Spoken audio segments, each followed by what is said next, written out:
De Zerbi accuse, c'était samedi, après une probante victoire de l'Olympique de Marseille contre Lens. Premier tacle du coach de l'OM sur la chaîne Ligue 1+, la chaîne qui appartient à Giovanni Castaldi. La presse doit se mettre d'accord, nous dit Roberto De Zerbi. Des fois, vous dites qu'on joue mal. Des fois, vous dites qu'on est bon. Peut-être que je devrais prendre le passeport français pour que vous puissiez dire autre chose. Un second tacle, quelques minutes plus tard en conférence de presse. Écoutez-le, c'est la même chose, mais en vidéo. Oui, j'ai dit que si j'avais un passeport français, certaines choses seraient différentes. Je vous le confirme. J'ai beaucoup de respect pour Marseille. Je me suis lié à Marseille. C'est un endroit spécial. Mais beaucoup d'entre vous critiquent comme si vous étiez mes patrons. Je n'ai pas de maître. J'ai le numéro de personne. Vous pouvez écrire ce que vous voulez. Beaucoup d'entre vous écrivent de bonne foi, mais d'autres sont aussi de très mauvaise foi. La nationalité change beaucoup de choses. Je suis italien, fier de l'être, et je respecte tout le monde en étant disponible. Le seul patron que j'ai, c'est Franck McCourt. C'est le propriétaire, et même lui n'est pas mon maître. You talking to me. En Ligue 1, est-on plus dur avec les coachs étrangers qu'avec les coachs français? À cette question, deux chroniqueurs ne sont pas d'accord. Ça y est, la guerre des coachs a redémarré sur le plateau de l'équipe du soir. Jingle. Ça nous rappelle le bon vieux temps d'Unai Emery. Elle a dit oui et elle va embraser le plateau. C'est Pia Clément. Il a dit non, c'est Giovanni Castaldi. La question, est-on plus dur avec les coachs étrangers qu'avec les coachs français? C'est en tout cas la dernière pensée de Roberto De Zerbi. Oui, Pia, expliquez-nous. Oui, je trouve que les médias sont plus durs avec les coachs étrangers, tout simplement parce qu'il y a une connivence avec les coachs français, parce que les gens se connaissent, les journalistes et les coachs se connaissent. Il y a beaucoup d'interviews, beaucoup plus d'interviews qui sont faites avec les coachs français. De Zerbi, typiquement, il parle même pas français après 1 an et demi à Marseille. Alors il a créé des super liens, mais ça suffit pas apparemment. En tout cas, voilà, la presse est plus dure avec les étrangers parce qu'ils les connaissent moins. Ils savent qu'ils vont pas forcément les revoir dans un autre club, dans le même championnat. Donc ils se disent au pire, si ça se passe mal, c'est pas trop grave. Et puis on a un complexe de supériorité qui fait qu'on admire les autres et quand ils arrivent, on les défonce. Giovanni Castaldi, maître des horloges, à vous de jouer, vous répondez non, vous avez écouté des choses, vous êtes d'accord ou pas du tout d'accord? Déjà, mes connaissances totales du dossier, parce que je crois que sur l'histoire récente du PSG, l'entourage d'Unai Emery a été plus bavard que les 7 derniers coachs qui sont arrivés, donc c'est pas une question de nationalité. Quand on veut faire passer un message, que ce soit en espagnol ou en italien, vous inquiétez pas, ils y arrivent toujours. Non, moi je pense que c'est tout l'inverse, puisque dans le championnat de France, que ce soit les observateurs, parfois le grand public, on accorde tout de suite un crédit immense aux entraîneurs étrangers, puisque c'est forcément mieux quand ça vient d'ailleurs. Et quand c'est un Français, il y a toujours plus de réserves, on est plus méfiant. Mais les autres à l'étranger, on fait ci, on fait ça, l'école des coachs portugais. Donc non, on est beaucoup plus dur avec les Français. Qu'est-ce que j'ai dit, Giovanni? Rien du tout. Oui, merci Mémé. Ça me fait plaisir. Les gars, j'ai une super carte ce soir. Ouais. J'ai envie de continuer le duel avec Giovanni. Avec Giovanni? Revanche, bah ouais. Revanche? Il paraît que c'est avec le même chroniqueur. Ah bah si vous voulez, vous pouvez. C'est bien la première fois qu'on me demande un deuxième round. Pardonnez-moi, mais avez-vous d'autres arguments? Alors oui, allez-y, on y va. Alors, puisque tu as pris l'exemple du Paris Saint-Germain, je voudrais quand même souligner à quel point Unai Emery a été même pas critiqué, moqué par les journalistes à cause de son accent espagnol. Je voudrais aussi souligner comment Ancelotti a été moqué à cause de son sapin de Noël par la presse française qu'il avait encensé à son arrivée. Et je voudrais aussi parler de Christophe Galtier parce que Christophe Galtier, tout le monde savait que le costume serait potentiellement trop grand pour lui. Je trouve que la presse a été plutôt clémente avec lui au début et même après. Si. Par rapport à ce à quoi on pouvait s'attendre, je trouve que Christophe Galtier a été plutôt épargné par la presse. Tant mieux pour lui, mais pour moi, c'est un fait. Très belle deuxième intervention. Qu'avez-vous à répondre? Très bien, il me semble que sur ce plateau, et avec tout le respect que je dois à Danny Boone, quand il est arrivé, Christophe Galtier, on est passé de Tom Cruise à Danny Boone, et a priori, Eric Blanc est français. Il n'y a pas de problème de passeport sur ce truc-là. Laurent Blanc, quand il faisait les bonnes choses, c'était grâce à Jean-Louis Gasset.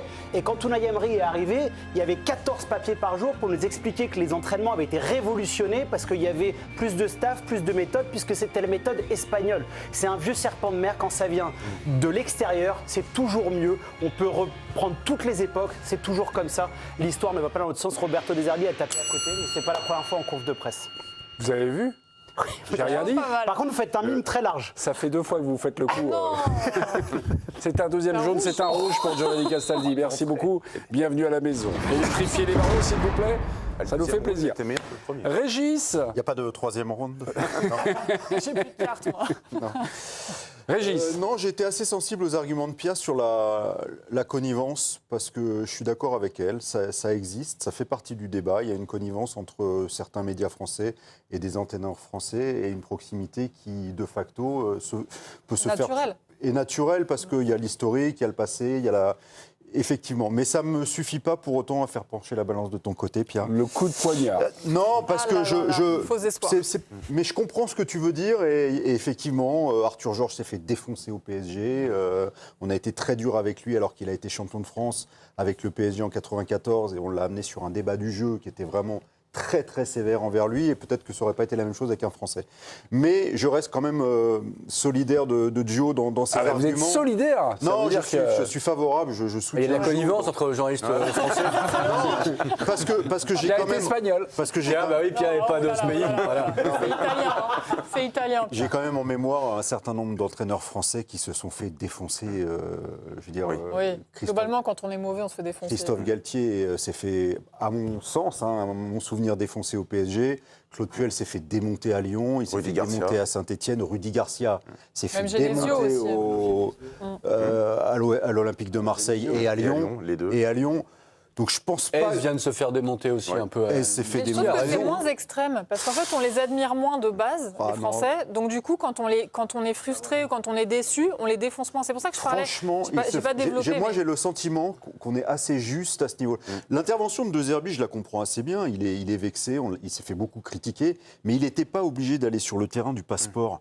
Je trouve que en parlant italien, tout ce qu'il a dit par ailleurs était assez juste. C'est un mec qui est en colère, il a le droit d'être en colère, il a le droit de ne pas aimer l'analyse des journalistes français. C'est Régis, en fait. Et son coup du passeport, moi, j'ai trouvé ça mesquin. Non, mais qu'est-ce que tu veux qu'on dise quand l'OM joue bien? Que l'OM joue bien. Quand l'OM ne joue pas bien, qu'est-ce que tu veux qu'on dise? Mais c'est que l'OM ne joue pas bien. Guillaume. Bah là, si, c'est ce qu'il dit aussi. Guillaume, grand reporter à l'équipe. Il trouve qu'on n'arrête pas de changer d'avis sur le jeu de l'OM. Parce que le jeu de l'OM change constamment. Les journalistes sont-ils moins critiques avec un coach qui te file la compo? Répondez, monsieur Dufy. Bah, je sais pas. Roland Courbis. Me donner la compo d'équipe tous les jeudis. C'était à une autre époque. Il y a 15 ans, 20 ans. Oui, mais ça n'existe plus, ça. Non, non, moi je suis d'accord avec Régis et Giovanni. Je trouve pas qu'on soit beaucoup plus sévère avec les techniciens étrangers. Je pense que certaines personnes qui font des commentaires, même autour de cette table, et qui appartiennent à des syndicats, notamment le syndicat des entraîneurs, sont particulièrement sévères avec les techniciens étrangers. Raymond Domenech. Il n'est pas là, donc je ne vais pas trop en parler, mais c'est vrai que Raymond, dès qu'il peut mettre un tir à un coach étranger, bon, ça envoie, quoi. Raymond Domenech critique même un soir de victoire de l'Olympique de Marseille. Nous étions le 14 décembre dernier. L'OM s'imposait contre Monaco, 1-0. Mais Roberto De Zerbi, pour Raymond, il n'a rien vu. Écoutez-le. C'est dû à une organisation qui n'existe pas. On parle de Marseille. Oui, non, mais C'est-à-dire comment ils peuvent se diluer autant dans un match. Ils partent sur un principe, ce que disait Ludo, ils veulent construire, attirer l'adversaire derrière. Ils se sont fait prendre 5-6 fois dans leur camp. Il y a un moment, tu changes le truc, tu fais autre chose. Leur milieu de terrain, je veux dire, dans ces moments-là, tu les cherches. Pour moi, c'est un problème d'organisation, de jeu. Il n'y a pas d'idée. On le dit depuis le début qu'on fait les émissions sur Marseille. Personne ne peut dire comment ils jouent. On ne sait pas. Défensivement, comment ça joue. Pour moi, ça s'explique uniquement par ce défaut d'un jeu lisible. Ouais, lisible. Il est illisible, leur jeu. Voilà. Guillaume, c'est à peu près ça ou oui, et puis c'est régulièrement ça. Il prend rarement de gants avec un technicien étranger. Non, mais bien sûr, mais...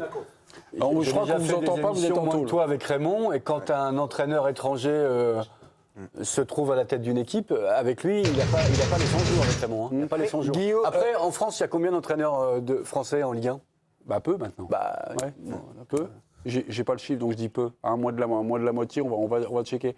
Tout à l'heure, vous avez parlé, vous étiez en tôle, on n'a pas entendu ce que vous avez dit. Non, mais j'avais juste dit sur le match face à Monaco, ils n'avaient pas été bons, Marseille, malgré la victoire. Juste, je parlais parce qu'on disait l'histoire des compos, etc. Je prends mon exemple, je suis le PSG. Ouais. Luis Enrique, a priori, il aime pas trop la presse. Non. Il y a peu de chances que je décroche mon téléphone pour avoir les compos. On les a jamais, on se plante une fois sur 2. Il n'y a pas de problème là-dessus. L'an passé, moi, à un moment c'était compliqué par rapport à ce que je voyais sur le terrain. J'ai pas hésité à dire du bien parce que je voyais le chemin et j'ai aucune connivence avec Luis Enrique. Donc ces histoires de passeport, de donner les compos, des infos, ça a été vrai à une époque. Je trouve que c'est beaucoup moins le cas maintenant en fait. Peu importe la nationalité du coach. Oui, là, je suis désolé, on me souffle des oreilles dans l'oreillette. Je suis désolé. Ludovic, prenez la main. Parce que Non, là, mais le passeport français ne facilite rien, bien au contraire. Je me souviens même qu'il y a plusieurs mois, alors on est en train de changer de paradigme dans les nouveaux entraîneurs qui ont apporté une certaine fraîcheur. Mais il y a quelques années en arrière, on faisait justement le constat que tous ces entraîneurs qui passaient dans la machine à laver, ils faisaient 2 ans 6, étaient recyclés là, puis ils revenaient là, et puis il n'y avait même plus d'amour de club, parce qu'ils passaient d'un club à un autre, ça ne les dérangeait pas. Il y avait aussi les tactiques d'entraînement, où on a beaucoup fustigé les tactiques d'entraînement des entraîneurs français. On faisait la part belle à la périodisation tactique des Portugais. C'est génial, c'est extraordinaire, c'est révolutionnaire. Nous, on a toujours des entraîneurs rétrogrades qui vont faire du 15-15, de la course, de trucs. Donc on a quand même pas mal tapé sur les entraîneurs français en priorité. Ouais. Il y a eu quand même un crédit alloué aux entraîneurs étrangers. Alors après, on a vu, ça peut être Tourelle, Tourelle, on a loué sa première année quand il est arrivé au Paris Saint-Germain, Il était très et bon parce qu'il avait apporté quelque chose en disant très bon, d'aller jusqu'au bout des matchs pendant 90 minutes, à donner le tempo, à pas ralentir même à 3-0. Donc moi, je Quand trouve ça a qu'il y a commencé quand à même... sentir le sang, la presse, elle l'a tué dans l'œuf, quoi. Tourelle. Mais c'est Elle l'a achevé, quoi. Mais c'est pour tout le monde pareil. Rudy Garcia, qu'est-ce Ouais, qu'il a peut-être. pris? Après, Coquel, qu'est-ce qu'il a Je trouve que pris? c'est moins extrême avec les Français. Tu peux ajouter Alain Perrin aussi. Alain Perrin, mais on peut en Alain citer, Perrin, qu'est-ce qu'il a pris Alain Perrin? À Et le Lyon. problème de De Zerbi aussi, je pense qu'il est victime de son dogmatisme. C'est toujours pareil. Les entraîneurs qui sont très dogmatiques, qui arrivent avec une idée de jeu, qui prônent la révolution du jeu, et c'est toujours très difficile pour eux de s'imposer et de faire passer leur discours. Quand tu es un entraîneur pragmatique, le management, le truc, ça passe quand même beaucoup plus que le côté professoral. il y a moins d'attente.